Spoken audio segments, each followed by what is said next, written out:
एक रात अपने घर पर टीचर साक्षी अपने स्टूडेंट्स के एग्जाम पेपर चेक कर रही थी। तभी उसके पति संजय उसके बगल में आकर बैठ गया। संजय अपने मोबाइल में मस्त था, गेम खेल रहा था। अचानक साक्षी की आंखों से आंसू बहने लगे। वो जोर जोर से रोने लगी। जब संजय को रोने की आवाज आई तो उसने मोबाइल से बिना आंख हटाए पूछा कि क्या हुआ साक्षी, रो क्यों रही हो? मुझसे नाराज हो क्या? साक्षी बोली, नहीं, मैं तुमसे नाराज नहीं हूं। दरअसल मैंने स्कूल में परीक्षा के तौर पर एसे राइटिंग में एक बहुत ही अच्छा विषय दिया था कि अगर आपकी इच्छा हो तो क्या बनना चाहेंगे। पति संजय जोर से हंस पड़ा। तो इसमें रोने वाली क्या बात है? फालतू में मेरा गेम खराब कर दिया। साक्षी बोली, संजय 2 मिनट फोन छोड़ो और ये देखो एक बच्ची ने क्या लिखा है उस एसे राइटिंग में। तुम खुद पढ़कर रो पड़ोगे। संजय ने कहा, अरे मैं थका हुआ हूं, प्लीज तुम पढ़कर सुना दो। साक्षी ने आंसू पोंछकर पढ़ना शुरू किया। डियर टीचर, मेरा ये एसे राइटिंग मेरे पापा को ना दिखाना, वरना मुझे बहुत डांट पड़ेगी। मैं जब भी घर जाती हूँ तो मेरे मम्मी पापा मोबाइल में बिजी रहते हैं। मेरी तरफ देखने का भी बहुत कम टाइम मिलता है उन्हें। मोबाइल का इतना ध्यान रखते हैं वो, इतनी केयर करते हैं मोबाइल की। वो मुझसे ज्यादा तो उनके फोन से प्यार करते हैं। मेरे पापा और मम्मी शाम को थक जाते हैं, लेकिन उसके बाद मेरे साथ वक्त नहीं बिताते, अपने मोबाइल के साथ वक्त बिताते हैं। उनके पास उनके मोबाइल के लिए बहुत समय है, लेकिन मेरे लिए बिल्कुल भी समय नहीं है।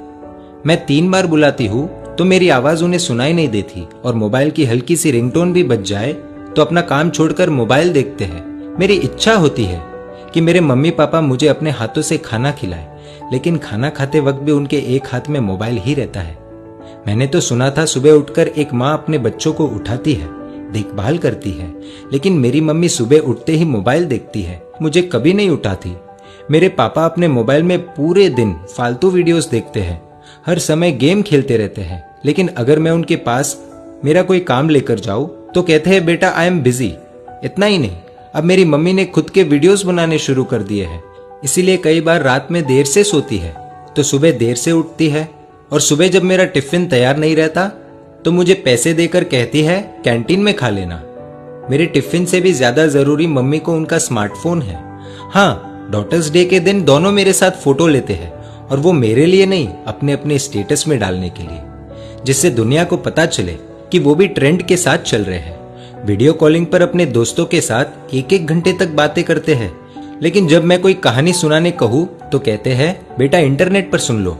वो दोनों ही मेरी आदतें बिगाड़ रहे हैं। फिर कल अगर मैं गलत रास्ते पर चली गई तो पूरी दुनिया मुझे गलत बताएगी। इसलिए मेरा हमेशा से सपना रहा है कि मैं भी एक स्मार्टफोन बन जाऊं। पूरे दिन अपने पापा के हाथों में रहूंगी, रात को सोते समय भी उनके आंखों के सामने रहूंगी, सोने के बाद भी उनका हाथ मुझ पर ही रहेगा।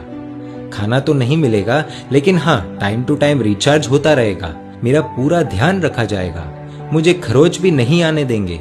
जहां भी जाएंगे मुझे अपने साथ ले जाएंगे, हमेशा दोनों की आंखों के सामने रहूंगी। संजय थोड़ा भावुक हुआ, लेकिन फिर से अपने गेम में लग गया और साक्षी से बोला कि ठीक है, अच्छा लिखा है, इसमें रोने जैसा कुछ नहीं है। तुम्हें इतनी सी बात पर रोना क्यों आ गया Sakshi? Be strong, come on.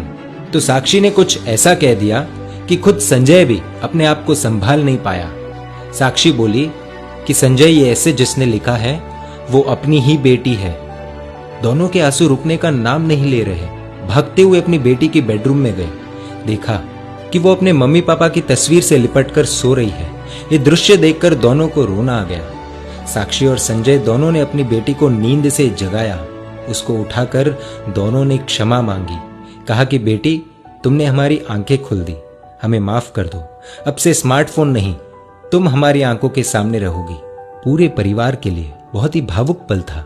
दोस्तों, इस कहानी से आपको क्या सीख मिली, कमेंट द्वारा बताएं। और अगर आपको लगता है कि ये कहानी शेयर करने जैसी है तो तुरंत अपने दोस्तों, परिवारजनों और रिश्तेदारों के साथ शेयर कीजिए। और ऐसी सुंदर कहानियों के लिए emotional video stories page like कर दीजिए और YouTube पर हमें सब्सक्राइब कर दीजिए।